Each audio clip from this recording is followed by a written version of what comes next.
I'm CAA. And this is the story of how my husband thought he could outsmart me. It all began with hushed whispers in the dark, mysterious bank transactions. And a name I'd never encountered, Ilya Morrow. My husband, Dean, wasn't just planning to leave, he was plotting to take everything I had. But he gravely underestimated me. He expected me to fall apart. Instead, I made the first move. I secured my assets, and a mere week later, his entire scheme imploded. What stung most wasn't just the betrayal itself, but the sheer duration of his deceit, the multitude of lies he spun, and the extreme lengths he was prepared to go to destroy me. I woke to an empty bed, the cold sheets beside me confirming Dean had been gone for a while. Initially, I figured he'd just stepped out to the bathroom or for a glass of water. But as I sat up, rubbing the sleep from my eyes, a faint, hushed, and careful murmur of his voice reached me. The hallway light was off, but moonlight streamed through the window, casting long shadows. My stomach churned as I crept closer, drawn by the sound. Just a little longer, I heard him say, "She doesn't suspect anything yet." I froze mid-step, my breath catching. Dean's voice was smooth, reassuring, as if he were calming someone down. My heart hammered against my ribs. Who earth was he talking to? I stood there straining to hear more, but the words that followed were muffled, his tone dropping to barely a whisper. My fingers curled into fists. This wasn't some late-night work call. Dean never whispered on work calls. In fact, he never cared if I overheard his conversations before. My mind raced through possibilities, each more unsettling than the last. After a few seconds, I heard his footsteps approaching. I barely had time to dart back to the bedroom before he rounded the corner. My pulse hammered as I slid under the covers, feigning sleep. A moment later, I felt the bed dip as he lay down beside me. I kept my breathing steady. A few minutes passed, and then he exhaled slowly, relaxed, as if nothing out of the ordinary had happened. I rolled over, blinking up at him. "Where were you?" My voice came out soft, groggy, as if I'd just woken up. "Bathroom," he mumbled without hesitation. A lie. "And the phone call." Dean barely flinched. "Just a client, had to smooth out some details for a case." I stared at him, searching for any sign of hesitation. He met my gaze, unreadable as always. Maybe I was overthinking, maybe it truly was work. But that whisper, that sentence, "She doesn't suspect anything yet." I swallowed the lump in my throat and forced myself to roll over. My mind was screaming at me, but I ignored it. Not tonight. Not yet. The next morning, I woke before Dean. He was still fast asleep, his arm draped across the pillow where my head should have been. I slipped out of bed, grabbed my phone, and padded barefoot to the kitchen. I didn't usually check our bank accounts. Dean handled most of the finances, and I'd never given it much thought. But something felt off. I scrolled through the transactions. My stomach tightened. $500, $1,200, $750, $2,000. A dozen withdrawals over the past 3 months, all relatively small, but frequent enough to raise a red flag. Dean and I shared expenses, mortgage, utilities, groceries, but we also had separate accounts for personal spending. These transactions weren't for bills, weren't for investments, and definitely weren't for anything we'd discussed. I took a shaky breath, my hands tightening around my phone. Behind me, I heard footsteps. I quickly locked my screen and turned to see Dean leaning against the doorway, rubbing his neck. "Morning," he mumbled, voice thick with sleep. "What's for breakfast?" I set my phone down. "I was about to ask you the same thing." He smirked, stepping forward to pour himself coffee. "Guess it's your turn then." I watched him take a sip, his free hand resting on the counter. "I checked our bank account this morning." Dean froze for half a second, just long enough. His grip tightened around the mug before he forced a chuckle. "And there are a lot of small withdrawals," I added. I crossed my arms. "Things I don't recognize." He barely hesitated. "Just small investments. A few business opportunities." "Business opportunities." Dean nodded, setting his cup down. "Nothing to worry about. Short-term gains, that's all." He was lying. I knew it. I just didn't know why.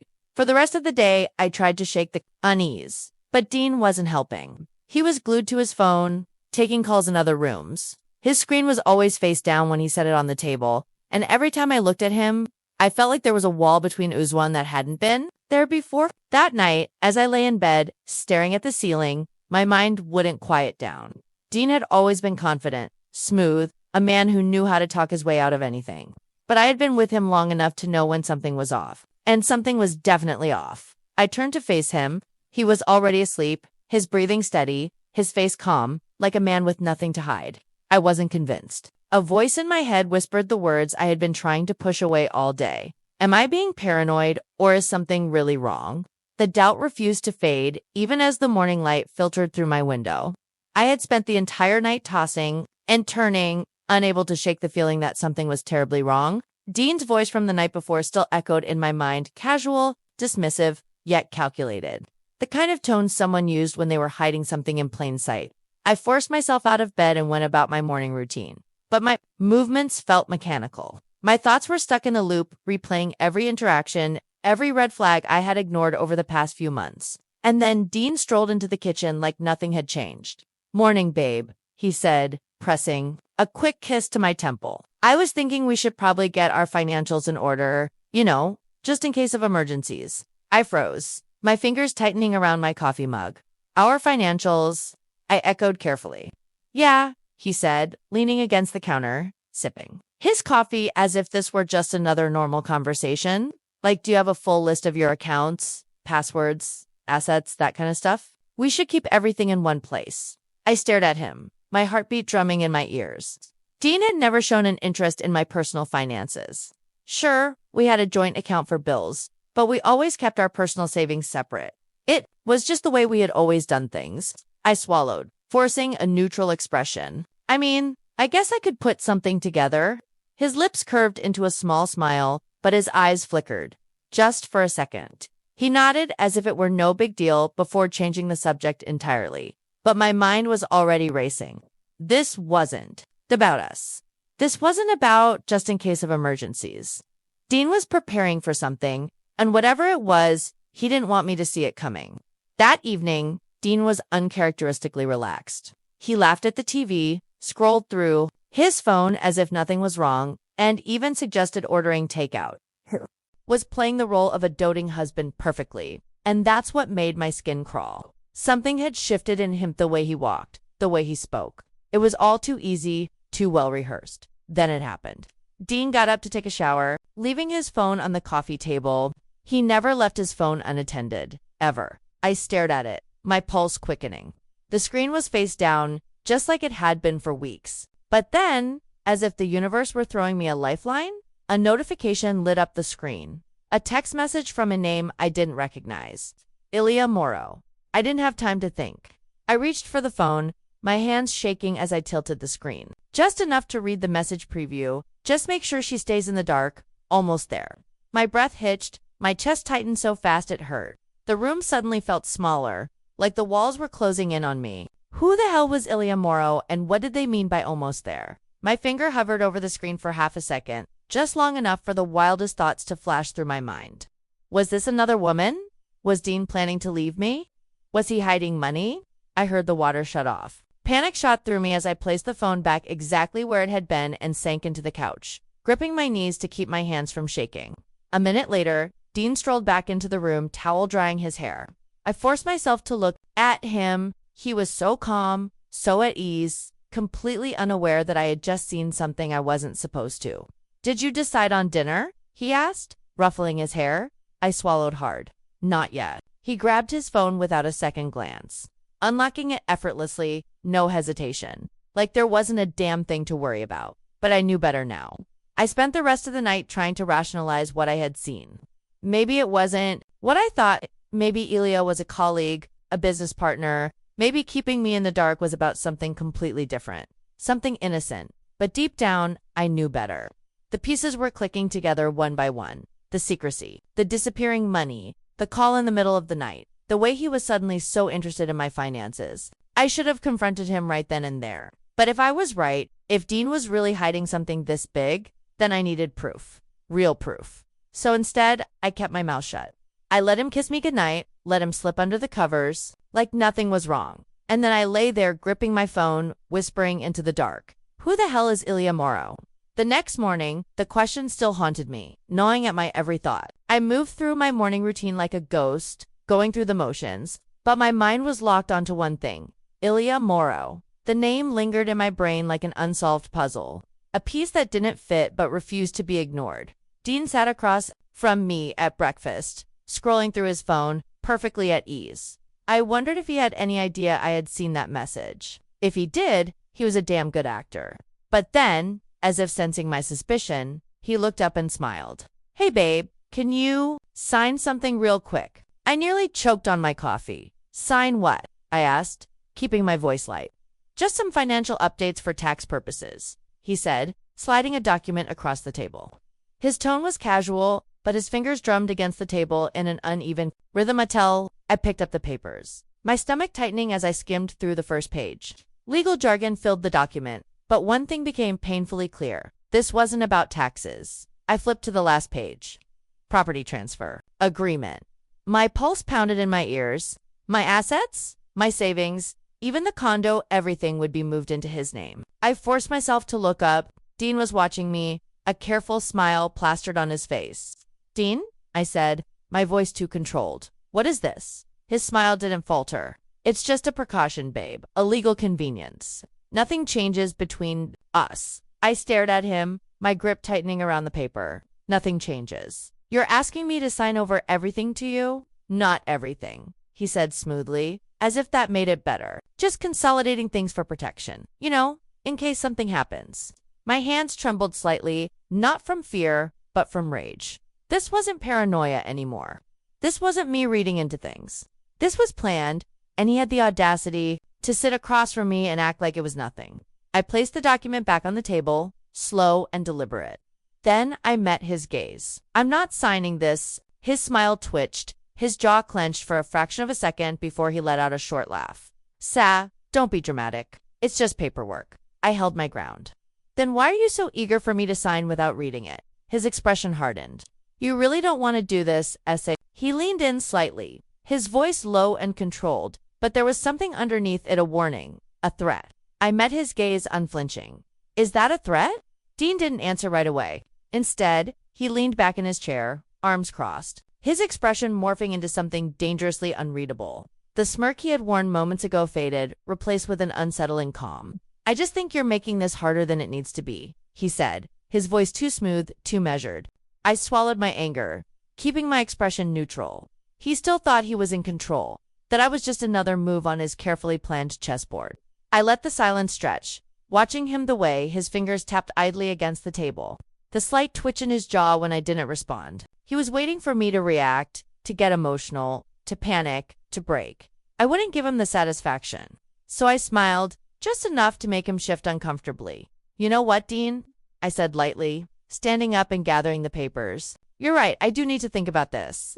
His eyes narrowed slightly. He wasn't expecting that, but I had already turned away, walking to the kitchen and placing the documents neatly on the counter.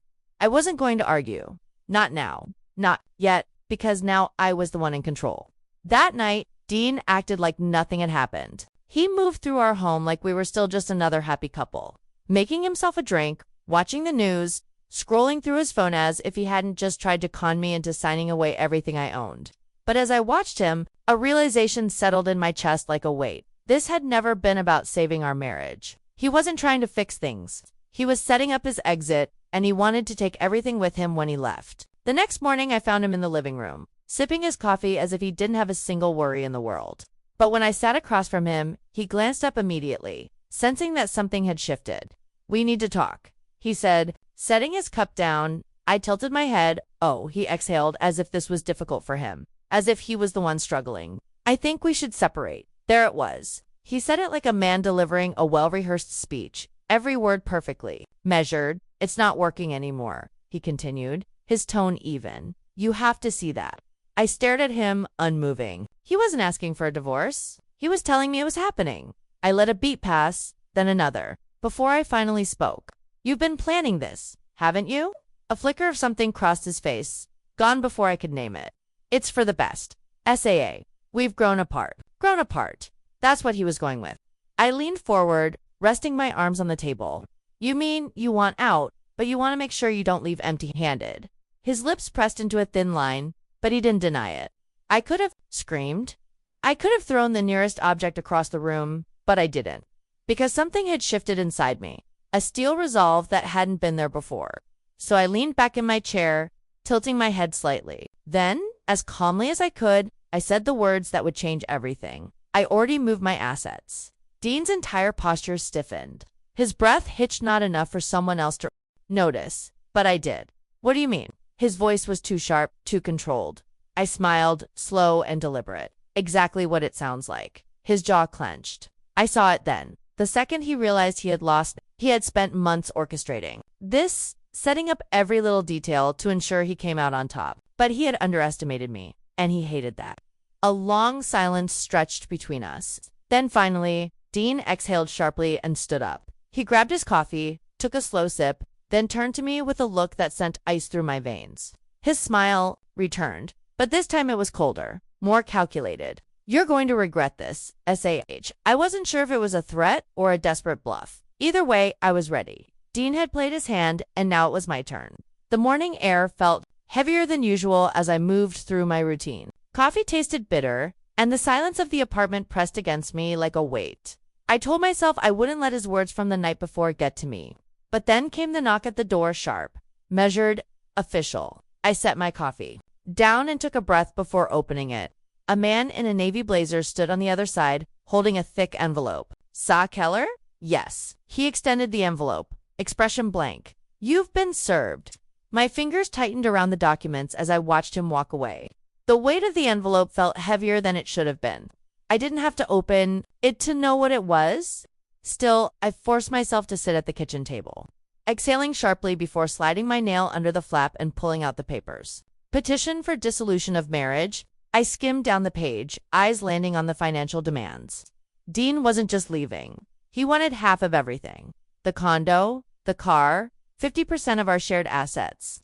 And because he had the audacity, spousal support. I let out a bitter laugh, shaking my head. Of course he thought he could take everything. He had been planning this for months, probably longer. The man I married was cold, but this was calculated. The smell of polished wood and freshly printed documents filled the air as I sat across from my attorney. She flipped through the papers, barely suppressing a smirk as she reached the financial breakdown. Well, she said, tapping her nails against the desk, he's got nothing. I raised a brow. Just like that. She glanced up, amused. Just like that. You moved everything into a trust before he filed. That means legally, he has no access. He can fight for spousal support, but considering your income history compared to his, it's not happening. I let out a slow breath, my shoulders finally releasing the tension I had been holding onto since that knock on my door. For the first time in weeks, I felt truly in control.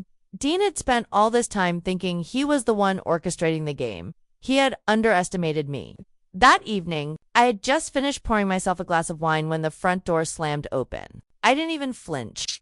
Dean stood there, fury rolling off him in waves. His tie was loosened, and his jaw was clenched so tight I swore I heard his teeth grind. You think you're so smart, don't you? His voice was sharp, venomous. I took a slow sip of my wine, savoring the way his anger twisted around him like a storm. I think I'm finally protecting myself. His hands curled into fists at his sides. You planned this. I set my glass down, tilting my head. So did you. Silence stretched between us, thick with unspoken accusations. Then finally, he exhaled sharply, his eyes darkening as he muttered, "This isn't over." I exhaled slowly. I had won the first battle, but the war had just begun.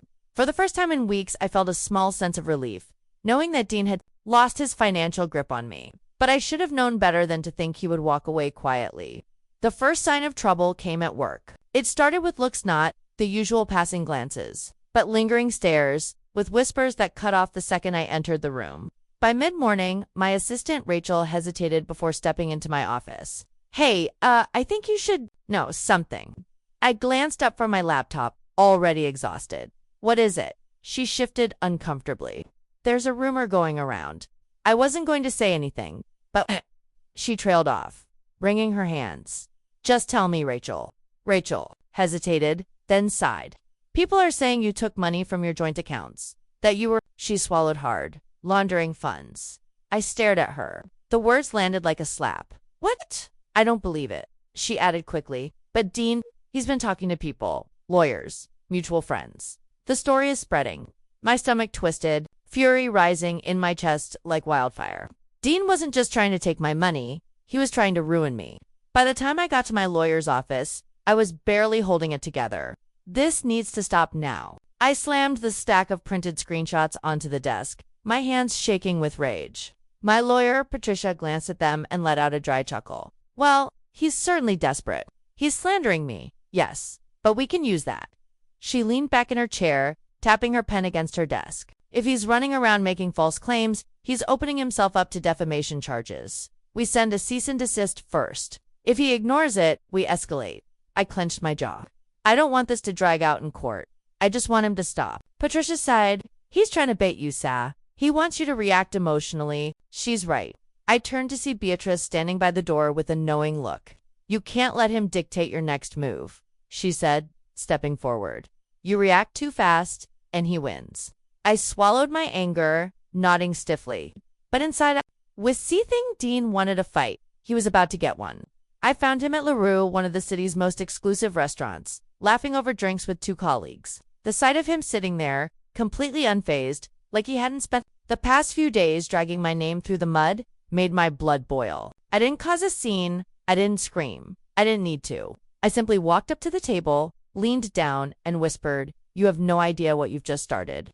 Dean's smirk faltered for a split second before he masked it with an easy grin. He wiped his mouth with a napkin, eyes gleaming with challenge. Let's see what you've got then. I had given him one last warning.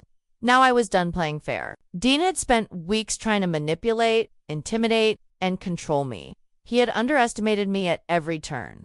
Now, after failing to take my money, after smearing my name, he was taking one final shot. A desperate man is a dangerous one. I was halfway through my morning coffee when my phone rang. Patricia, I answered, sensing the urgency before she even spoke. You need to come in, my lawyer said without preamble. Dean just filed a motion for a full financial audit. The words sent a sharp jolt through my body. I set my mug down carefully, inhaling deeply.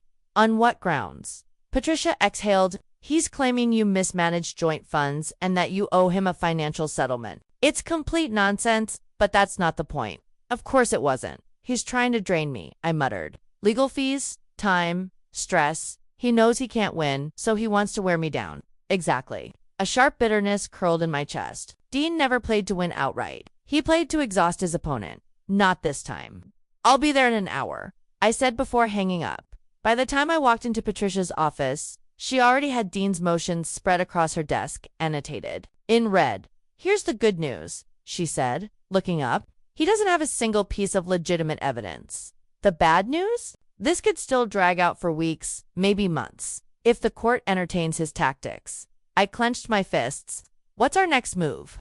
We counterfile and request an immediate dismissal. She said, we also demand that he pay for all legal costs. If the court deems this a stall tactic, I smirked. Let's do it.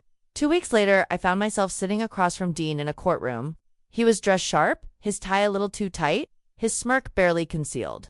He thought this was his moment. His lawyer stood first. Your Honor, my client has reason to believe that Mrs. Keller improperly moved assets to avoid a fair divorce settlement. We are requesting a full forensic audit of all financial transfers made in the past 6 months. I didn't react, I didn't flinch. Patricia.com, as ever, adjusted her glasses and stood, Your Honor, all of my client's financial moves were made before Mr. Keller even filed for divorce. There is no evidence of mismanagement or fraud. She slid a thick binder forward. Additionally, we request that this motion be dismissed with prejudice, and that Mr. Keller be required to cover all legal fees as this is a clear attempt at financial harassment. The judge took their time reviewing the documents, their expression unreadable. The room was tense, silent. Dean was watching me, waiting for me to squirm. I didn't give him the satisfaction. Finally, the judge looked up. The court finds no grounds for a full financial audit. The motion is denied. Furthermore, due to lack of evidence, Mr. Keller will be responsible for all legal fees associated with this claim. A sharp clap of the gavel. Just like that, Dean had lost again. Outside the courtroom, Dean walked past me without a word.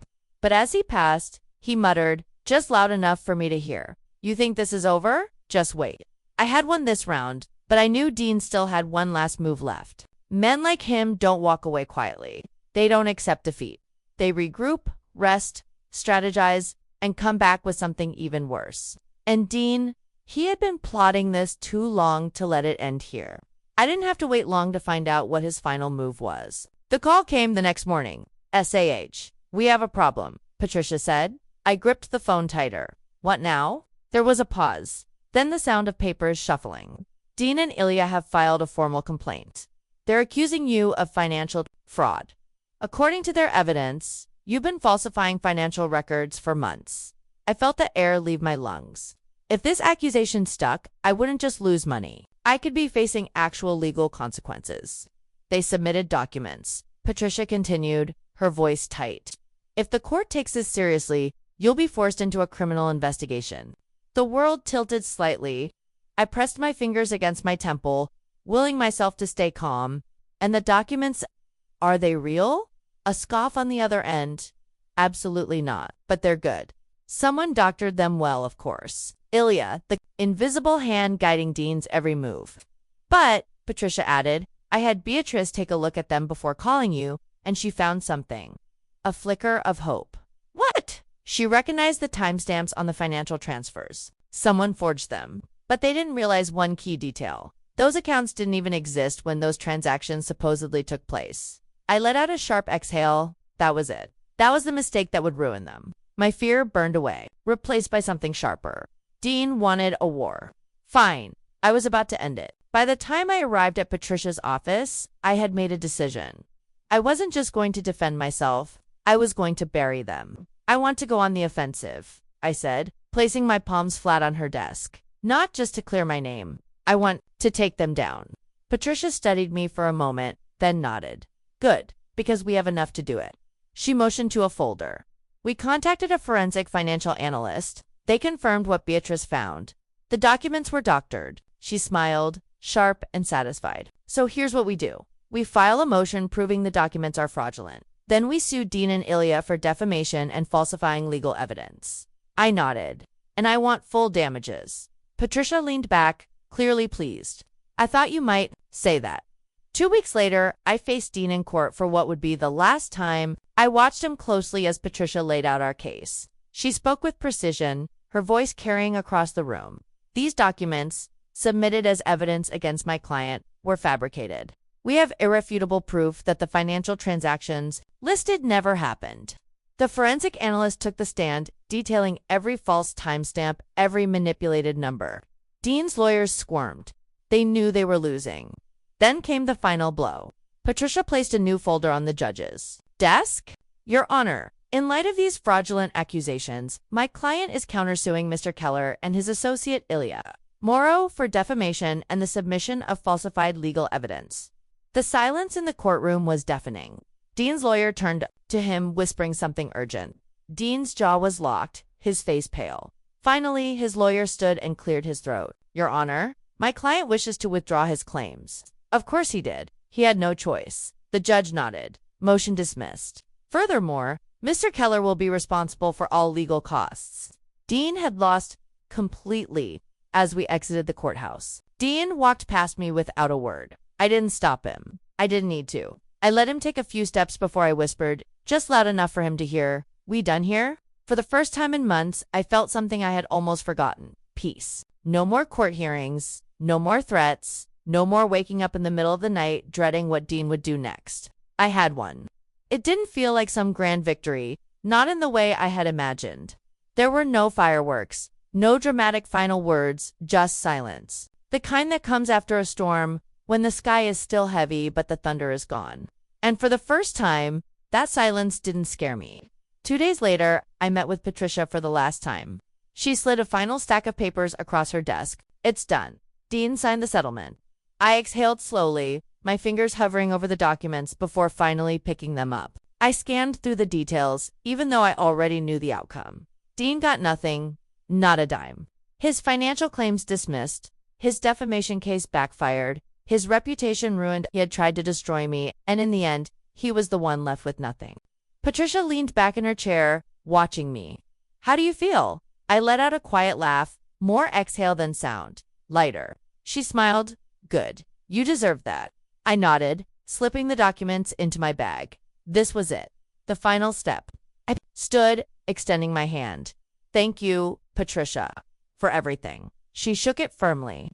Go enjoy your life, SAA. You've earned it. And for the first time in a long time, I believed her. That evening, Beatrice and my mother insisted on a victory dinner. Margot greeted me with a warm hug as I stepped into her home, her eyes full of relief. "It's over," she whispered. "Yes," I murmured. "It is." Beatrice poured champagne, raising her glass with a mischievous grin. "To freedom, and to never letting a man think he can outsmart you again." I clinked my glass against hers, laughing. "I'll drink to that." We ate, we talked, we reminisced. And for the first time in months, I wasn't constantly looking over my shoulder. I wasn't waiting for the next hit. The war was over. Later that night, I stood on my balcony, gazing at the Chicago skyline. The city lights shimmered, stretching infinitely into the horizon. Everything felt different. I was no longer the woman who had ignored the warning signs, no longer the woman who had believed in the illusion of safety, of permanence. I had lost things, trust, time, the version of love I thought I had, but I had gained more. Strength, clarity, control. My phone vibrated on the table beside me. I glanced at the screen, unknown number. I didn't hesitate. Blocked, I turned. Back to my laptop, opening a blank document. A new chapter, a new story. My story. As I closed my laptop, I whispered, "This is my story now." Before we wrap up, let me leave you with something to think about. Life has a way of testing us in the moments we least expect. Sometimes the people we trust the most are the ones who betray us the deepest. But here's what I've learned. Strength isn't about avoiding betrayal. It's about how you rise after it. When I stood at the edge of my marriage, I could have let it break me. I could have let fear and doubt consume me. But instead, I chose to fight not just for my finances, but for my dignity, my freedom, and my future. And if there's one thing I hope you take from this story, it's this. You are stronger than you think. If you've ever been blindsided by betrayal, if you've ever felt like the rug was pulled from under you, know this. You are not alone. Life may throw its worst at you, but it's in those moments that you discover who you truly are. And sometimes, walking away from what no longer serves you is the greatest victory of all. Now, I want to hear from you. Have you ever faced a situation where you had to fight for yourself, even when the odds were against you? Share your thoughts in the comments. I read every single one of them. And if this story resonated with you, drop a 1 in the comments or tell me where you're watching from. And of course, if you want to hear more stories like this, make sure to subscribe to the channel and hit that notification bell. There's so much more to come. Until next time, stay strong, stay smart, and never let anyone take away your power.